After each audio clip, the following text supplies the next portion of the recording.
Alors là, c'est une question complexe. Il faudrait écrire tout un livre là-dessus.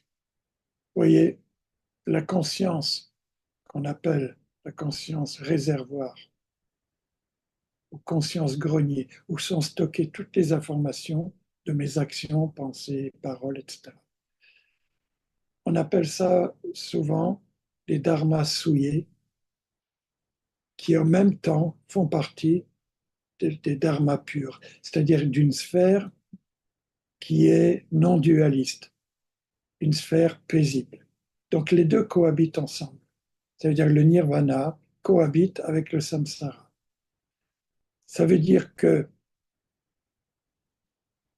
si vous avez des paroles blessantes vis-à-vis de quelqu'un, que vous le remarquez, ces paroles blessantes, non seulement vont toucher cette personne, mais vont aussi s'inscrire dans ma mémoire.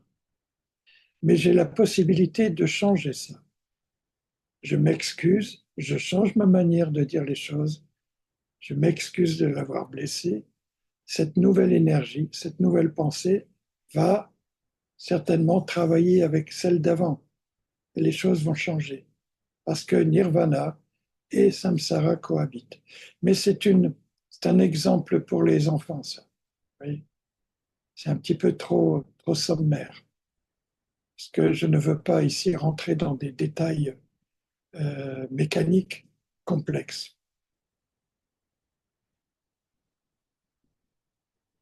L'emprisonnement et la libération cohabitent ensemble. Ils ne sont pas séparés. C'est comme cette histoire, vous savez, du samouraï qui va voir le maître zen et qui lui demande qu'est-ce que l'enfer, qu'est-ce que le paradis. Et le maître zen qui est tourné de dos, qui peint, ne répond pas. Alors le samouraï insiste, qu'est-ce que l'enfer, qu'est-ce que le paradis? Le maître, toujours en train de peindre, répond, vous n'êtes qu'un idiot. Le samouraï commence un petit peu à être tendu et il dit, je vous ai posé une question. Qu'est-ce que le paradis? Qu'est-ce que l'enfer? Et le maître dit, vous n'êtes qu'un balai, un balai à chiottes. Vous savez, les balais qui servent à nettoyer les toilettes. Là, le samouraï s'énerve, il sort le sable, il arrive sur le maître, prêt à le pourfendre. Et le maître, il dit, là commence l'enfer. Alors, l'autre, un choc, il comprend, il baisse. Et il dit, là commence le paradis. Ça veut dire que le nirvana et le samsara sont ensemble. C'est juste un instant d'attention où tout à coup, le samsara est transformé en nirvana. Donc, le nirvana n'est pas quelque chose à atteindre, c'est quelque chose qui est là en permanence. Le samsara n'est pas quelque chose à rejeter. Le samsara sera toujours là.